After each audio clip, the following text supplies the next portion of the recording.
Office থেকে আগে বেরোতে পারলে ঘুরে আসার চেষ্টা করি। এই আগে ঘুরে আসার চেষ্টাটা অনেকের কাছেই মনে হয় ফালতু, বাট কী করব, সময় যেখানে নেই সেখানে ফালতু হয়েই ঘুরে আসতে হয়। লোকের কথা এমনই, ঠিকঠাক কাজ করবে না, আবার বাজারে এসে নিজের আবর্জনাগুলো ঠিক বাজারেই ফেলে যাবে। এই আবর্জনাগুলো এনেছিল তারাই, আর ফেলছেও ঠিক তারাই, কিন্তু সঠিক জায়গায় ফেলছে না। যাক, জুতার খুব দরকার ছিল, তাই না কিনতে পারছিলাম না, কিনতে হতো, যা বেহাল দশা, তাছাড়া উপায় ছিল না। আর চলতি পথে অনেক কিছু লাগে। এখানে একটা মই ছিল, মইটা ভেঙে গিয়েছিল অনেকটাই, আর চলাচলের উপযোগী ছিল না। তাই আমি আর বাবার বাইকের চালক দুজন মিলে মেরামত করে নিলাম। মা এদিকে রান্নার কাজ বসাচ্ছিল, আর আকাশে এত মেঘ, মেঘে চোটে ঠিক দিশেহারা অবস্থা, বৃষ্টি চলে আসবেই আসবে ভাব। মনে হলো হোম ট্যুর করালে কেমন হয়। আর তাই নিজের বাড়ি, যেখানে মা বাবা ভাই থাকবে, ঠিক সেই বাড়ির হোম ট্যুর করানো দরকার। যদিও এখনো অনেক কিছু বাকি আছে, কিন্তু তবু এত কিছু বাকি থাকার পর দেখানো উচিত।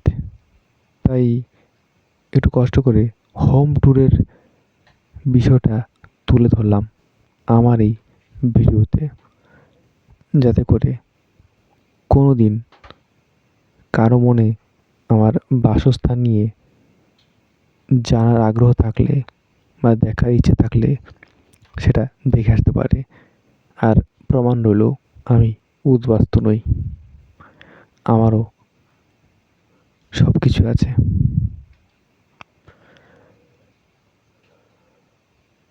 যাই হোক বন্ধুরা,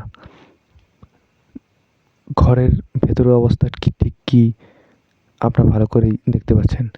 আর এটা 5 তলা ফাউন্ডেশন, আর সেফটি ট্যাঙ্ক ঠিক যেভাবে করানো দরকার, মানে ভেতরে পাকা করে ঠিক সেভাবেই করা হয়েছে। আর নিজেদের মধ্যেই, নিজেদের জমির মধ্যেই রাখা হয়েছে, বাইরে রাখা হয়নি।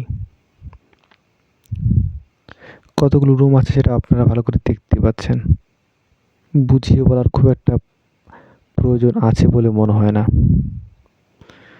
আর বেহুদা মার্কা কথাবার্তা, অসংলগ্ন বাক্য না প্রয়োগ করাই আমি ভালো মনে করি। তাই যথাসম্ভব বেহুদা বাক্য না বলে আপনাদেরকে বিভ্রান্ত করছি না। যারা সবসময় ভুলভাল বলে থাকে আর মানুষকে মানুষ মনে করে না, ঠিক তারাই এই বেহুদা মার্কা কথাবার্তা প্রায় সময় বলে থাকে, যেটা একেবারেই ঠিক নয়। ভাষা সংযত করার আগে নিজের কথাবার্তাকে সংযত করতে পারলে তাহলে এইসব সমস্যা আর থাকবে না। আর এই দিকে সামনে আমাদের দোকান, দোকানের সামনে রাস্তা,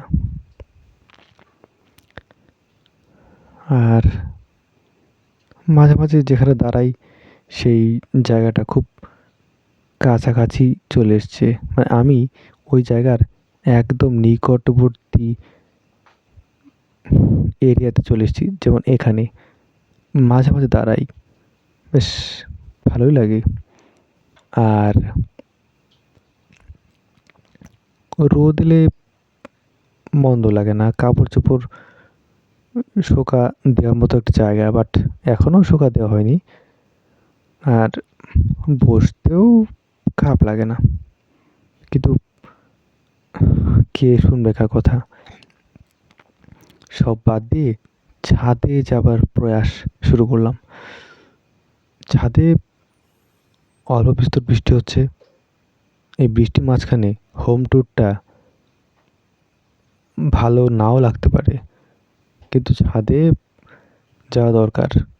কতদূর বৃষ্টি হলো সেটা দেখানোটা আমি মনে করি মাঝে মাঝে দরকারি, তাতে আবহাওয়ার খোঁজখবর পাওয়া যাবে।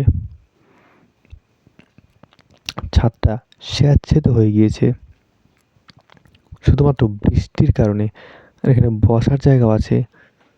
ক্লান্ত হয়ে গেলে যে কেউ ওখানে বসতে পারবে, সে হোক গরম বা শীত। আর একটু জানলার বৃষ্টির ফোঁটা জমে গিয়েছিল, সেখানে হাত দিয়ে নাড়ছিলাম। আর এদিকে বৃষ্টি চলেছে কিন্তু থামার নাম নেই। এদিকে আমার গুড্ডু লেজ নেড়ে হাই হ্যালো বলছে, আর ওদিকে মাঝে মাঝে পাহারাও দিচ্ছে সজাগভাবে। আর যাই হোক, সে মানুষের মতো বেঈমান নয়। বেঈমান হচ্ছে এরা, সুবিধা ভোগ করছে, অনেক কিছু বুঝে নিচ্ছে বাবার কাছ থেকে, আইন দলিলপত্র, কিন্তু কিছু সুবিধা ভোগ করার পর সেটার ফিডব্যাক দিচ্ছে না। যাই হোক, আমরা মাঝে মাঝে এসব ছোটোখাটো পিকনিক করি, যেটা ভালো লাগে। ছোটো ব্লগ এখানে শেষ করে দিলাম।